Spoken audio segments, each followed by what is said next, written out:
Hey guys, I want to provide a little bit more a snippet of a play where, one, it shows T1's expertise in the early game in terms of managing their early game blueprints, and also spotting out a typical mistake that I often see in the North American scene and also in the lower levels of collegiate and amateur, where junglers reveal their position for not necessarily a good reason. And this is probably one of the most premier way example of the potential of the consequences. And as we are still looking at the game, we immediately see that Willard shows himself on the top side. He has 12 camps, which means that he has cleared 3 tri camp, and that he's going to the other side of the map. And this is a very easy information to gather, because if he wasn't, and then there was it's a very suboptimal pathing otherwise. So with this information in mind, it actually gives two informations for first Khan is able to shove this wave in, and then also is able to either get the wave in a favorable position, and at the same time he doesn't necessarily, an owner does not need to be here right now in case that she sends out a potential game, because well, he can't.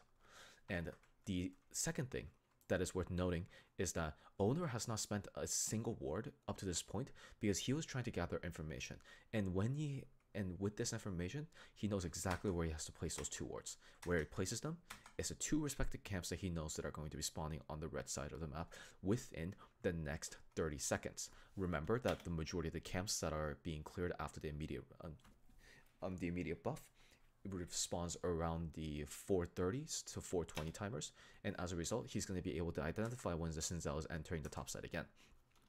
And with this insurance, we could see that every single lane other than the bot lane is actually playing very aggressively. Faker is trading despite not having that much mana. He doesn't need to necessarily reset because he knows exactly where Sinzel could potentially be.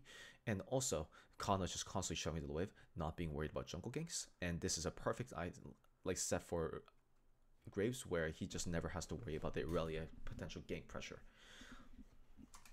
So, well, how does this all matter? How does it all link in? It links in when Willard shows up to the boss top side of the map again and is immediately spotted by this ward. And now this is time for T1 spot lane to make their move, because the moment that Sinzel gets seen, Thresh starts to walk in aggressively and crashes this wave. And after the wave has been crashed, then it's actually a very strong situation, because if we look at the timer that Thresh is allowed to reset, it is the glorious 6 minutes, where typically around this time, with this cannon minion with this cannon wave, under the assumption that the solo laners have effectively farmed efficiently and it has not lost too much EXP, this is around the time that solo laners both hit level 6.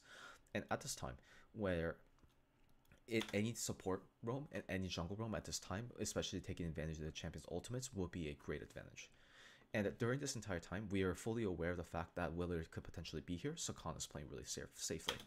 And this is when we have to highlight Carrier's play and how he manages to use this lack of information and all the information that they have in return to make Hana's game very difficult. So the way that we first immediately have to see is that Vista and Carrier are pretty much matching their roams. And the sole difference between them is that Carrier could very well be running to the boss side of the map. Meanwhile, in the moment, Carrier maintains hidden throughout this entire time. The Scryer's Orb does not catch the Thresh. Thresh is staying outside of the vision on purpose. And again, Vista makes the same exact mistake that Willard does by showing himself onto the mid wave. So what happens? Aphelios realizes that there cannot be possibly anybody on the bot side. He runs immediately into the wave and then just gets the single ward and then just gets the push. And at this moment, Thresh could always be here, and there could even potentially be a Talon here as well. So this is forced to walk back to the bot side of the map. And during this time is when the T1 is fully aware of the fact that Braun is not here, and he probably has already left. So this is a time where they look for this play, and then they can show you summoners. But the play doesn't necessarily end here, because the play continues. With the mid prio that they have acquired off of this clever move, Carry is also further allowed to play a second mind game.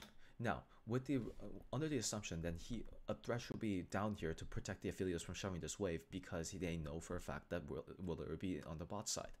But that is also a information that HLE is very well aware of. So as a result, what does Carrier do? He feints to go to the bot side, and then he runs up to the top side of the map. And during this time, it is very well safe, because of two things. One is that he establishes pink ward vision line with the line that Gumayushi has set and these 3 pink wards. Gumayushi is pretty much safe from every angle of potentially getting ganked by Sinzao, enough to the point that he's able to survive with flash and heal. So with this insurance, what do they T1 do? They hug the top side, make sure that they're not spotted by too many obvious wards, and then they move up to the side that the HLE does not expect. And the reason why a lot of the critique towards Morgan was kind of undeserved is that while you could reasonably assume that Thresh could be here, not Thresh, Talon could be here, you cannot expect that Thresh should be here. If in fact, it is a much more reasonable idea to say that Thresh most likely reset with Aphelios and is heading up to the top side right now. Morgan has no reason to believe that there could be an additional person. It happens to be that the additional person is the one that has the proper setup CC to make sure that the Irelia is dead. And with this play, they're able to snowball this game because they're able to, one, effectively swap Aphelios and immediately threaten Herald within 12 seconds. In this situation, if Aphelios is able to be here, then they're going to be able to blow up this tower, and then they will possibly not be able to match this cross map because they're already late to the play. Remember, Irelia has no TP, so there's no chance that they're able to match this number. And with a byproduct, then they're going to be able to have a first turret gold uncontested for free, potentially even get a second crash and get the 600 gold return, all because of the 2 mistakes that Hanwha has made and how well T1 has capitalized on it. Thank you for watching.